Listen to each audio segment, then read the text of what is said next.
Breaking Jain news.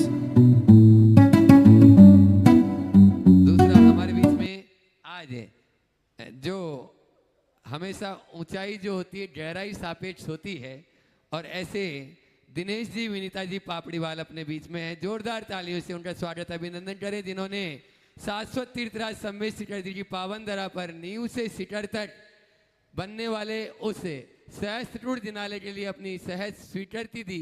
ऐसे दिनेश जी जो बहुत ही सहजता के धनी हैं और अपना प्रश्न वे गुरु चरणों में रख रहे हैं, और उसके बाद में तैयार रहेंगे आज अपने बीच में अमित जी मंडलोई जो दैनिक भास्कर से यहाँ पर हैं, वे तैयार रहेंगे। गुरुवर के चरणों में बारंबार नमोस्तु नमोस्तु नमोस्तु। गुरुवर, देखा गया है कि संसार में मनुष्य जब कार्य करता है तो उस टाइम पे पूरा अपना विवेक और वो पूरा नहीं सोचता। संसार में मनुष्य जब कार्य करता है तो उसमें पूरा विवेक और पूरा सोच के कार्य नहीं करता, और जब उसका परिणाम आता है और जब उसको पश्चाताप करना पड़ता है या दुख होता है या पाप होता है, तब वो भगवान को दोषी देता है। ऐसा क्यों गुरुवर? पहले तो मैं चाहूँगा एक बार इस दंपति का जोरदार अभिनंदन करें। ये एक बहुत ही समर्पित, निष्ठावान और उदार हृदय परिवार है, संस्कारवान परिवार। और इनकी सोच का एक उदाहरण मैं आप सबके बीच देना चाहता हूँ, और मैं ऐसा इसलिए देना चाह रहा हूँ ताकि इनसे प्रेरित होकर आप लोग भी कुछ ऐसा करें। इनका भारत और भारत से बाहर अमेरिका में बहुत बड़ा कारोबार है। ये न्यूयॉर्क में रहते हैं। इनके बच्चे सब न्यूयॉर्क में ही हैं। इन्होंने एक दिन अपने बच्चों को, बेटों को मेरे सामने लाकर एक बड़ी बात कही, और उसी बात को मैं आज आप सबके सामने कोट करना चाहता हूँ। इन्होंने अपने बेटे से कहा कि बेटा, मेरे पास जो धन है और संपत्ति है, मेरे पास जो धन है, संपत्ति है, उसे मैं चाहूं तो तुम्हें दे सकता हूं। पूरी बात ध्यान से सुनना।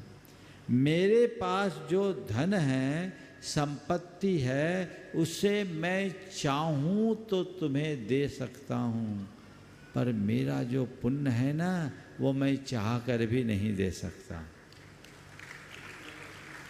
बहुत गहरी बात कही, मैंने नोटिस में लिया, और इसका असर बेटे पर पड़ा भी कि मेरा जो पुण्य है वो मैं चाह करके भी नहीं दे सकता, उसे तो तुम्हें खुद अर्जित करना पड़ेगा।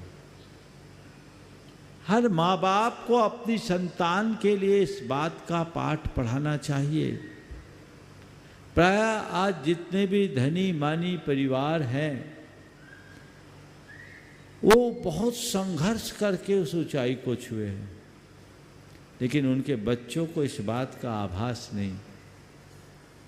उनके संघर्ष की गाथा उनको पता नहीं, इसलिए उनकी लाइफ स्टाइल अलग है, और वे केवल पुण्य को भोगने में लगे हैं, पुण्य अर्जित करने में नहीं। आपने पुण्य कमाया और जितना पुण्य खपाया उससे ज़्यादा पुण्य बढ़ाया, लेकिन आपकी जो संतति है वो पुण्य को भोग रही है, पुण्य को खपा रही है, पाप कमा रही है, पुण्य नहीं बढ़ा रही। आने वाला जीवन निश्चित रूप से उनका दारिद्र्यपूर्ण होगा। अपनी पीढ़ियों का भला चाहते हो तो उन्हें केवल संपत्ति देने की जगह संस्कार देने का प्रयत्न करो। तत्व का ज्ञान कराओ, उन्हें जीवन की वास्तविकता का बोध कराओ। उन्हें ये बताओ, ये समझाओ कि ये चमक दमक 4 दिन की है। जब तक तुम्हारे पुण्य की अनुकूलता है, तुम्हारे पास सब कुछ बरस रहा है। जिस दिन पुण्य छीन होगा, एक एक दाने के लिए तरस जाओगे। इसलिए कभी पुण्य का अभिमान मत करना। जीवन को नम्रता जैसे गुणों से भर के रखना। और जिससे जीवन की पुण्याई बढ़ती है, ऐसे कर्तव्यों के प्रति दृढ़ता से जुड़े रहना ये हर माँ बाप को अपनी संतान को सिखाना चाहिए। जब इन्होंने कहा था, मुझे वो सेंटेंस और वो पूरा दृश्य आंखों के सामने है, मुझे बहुत पसंद आया, इसलिए मैंने आज इस रूप में इनका परिचय कराया। अभी जैसा आपको बताया, सम्मेद शिखर जी के गुणायतन में जो सहस्रकूट जिनालय बन रहा है, उसके मूल पुण्यार्जक ये हैं। हमें ऐसे लोगों का जोरदार अभिनंदन करना चाहिए। अब आपका जो सवाल है कि कार्य करते समय तो व्यक्ति विवेक नहीं रखता, जब परिणाम पक कर आता है तो पछताते हैं। यही तो संसार की विचित्रता है, और ऐसे लोगों को ही मूढ़ कहा गया है, जो आंख मूंद के काम करे और बाद में आंसू बहाए, वो मूढ़। और जो आंख खोल कर काम करे, उससे आंसू बहाने की नौबत ही नहीं आती, वो है विवेकी। इसलिए विवेकपूर्ण कार्य करे।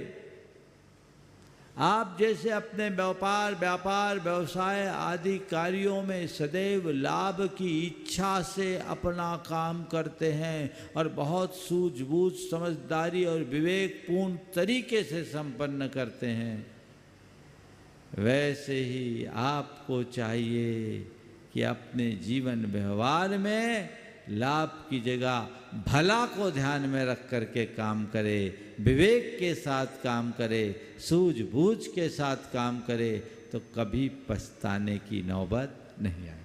नमोस्तु गुरुवर, नमोस्तु।